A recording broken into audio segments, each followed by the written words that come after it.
Assalamualaikum warahmatullahi wabarakatuh. Perkenalkan, nama saya Eka Zuliana dan adik saya Novali Alfiansyah. Di sini saya akan mempresentasikan materi mengenai maqasid syariah kepada adik saya. Yang akan saya jelaskan pertama kali adalah mengenai pengertian maqasid syariah.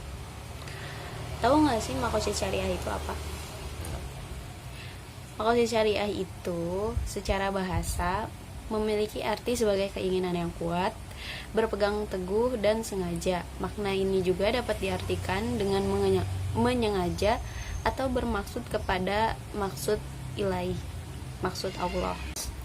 Sedangkan syariah secara bahasa menunjukkan kepada 3 pengertian, yaitu yang pertama sumber tempat air minum, yang kedua jalan yang lurus, serta yang ketiga awal dari pada pelaksanaan suatu kegiatan.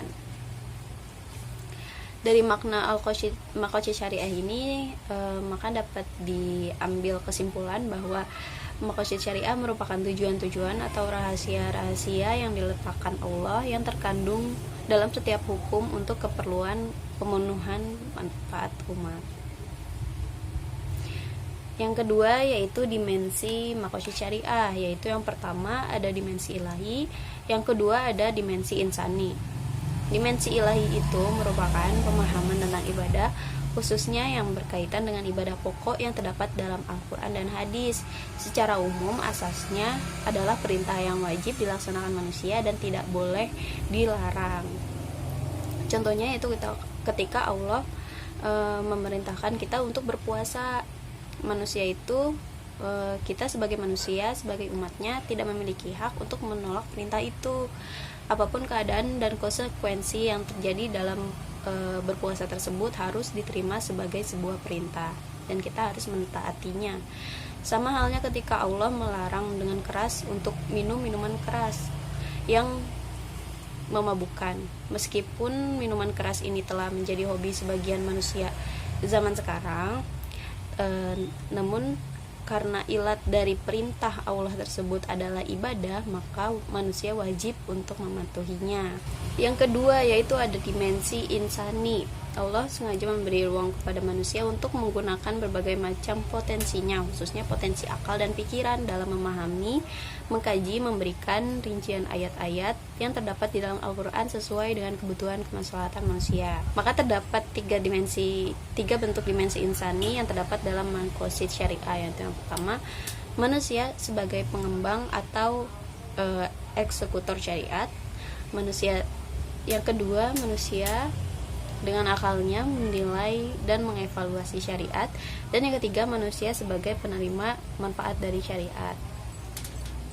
Maqasid syariah dalam dimensi ilahi tidak terlepas dari dimensi insani, yang artinya keduanya sama-sama berketerkaitan. Jika syariat Islam menuntun manusia untuk mencapai kebahagiaan, maka dalam lapangan hubungan manusia dengan manusia sebagai pelakunya mengerti betul apa yang harus dia lakukan. Tentu saja perwujudan dari hablum minan nas juga akan berjalan beriringan dengan hablum minallah. Yang ketiga merupakan al-maqasid dan istihad para sahabat. Abdullah ibn Bayah menyatakan bahwa abad ke-5 Hijriah merupakan hari lahirnya sebuah epistemologi hukum Islam, atau disebut juga hukum filsafat Islam. Hal ini terbukti karena metode harfiah dan statis yang dikembangkan sampai dengan abad ke-5 belum sanggup menghadapi problematika hidup dan perkembangan peradaban.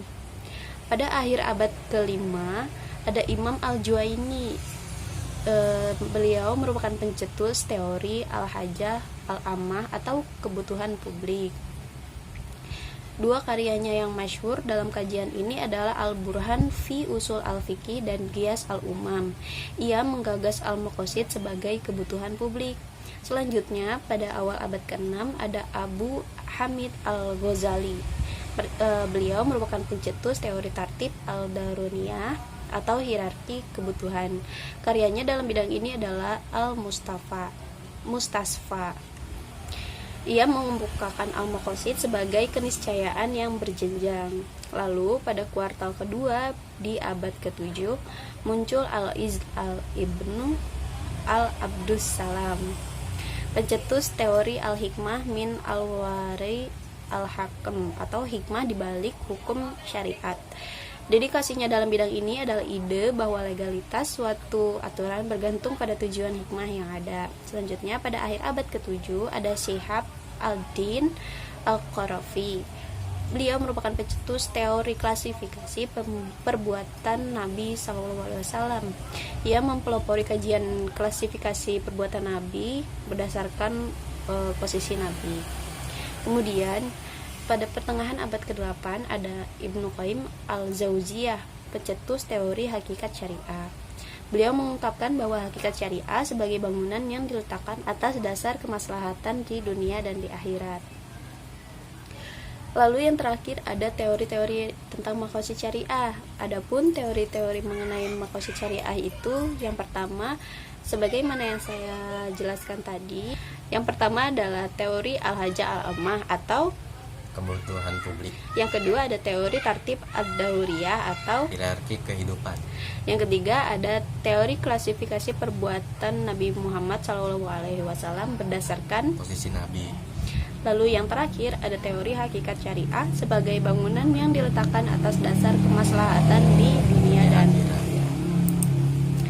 Sekian presentasi dari saya mengenai maqasid syariah dengan tujuan memenuhi tugas UCP 2 mata kuliah manajemen keuangan Islam. Terima kasih. Wassalamualaikum warahmatullahi wabarakatuh.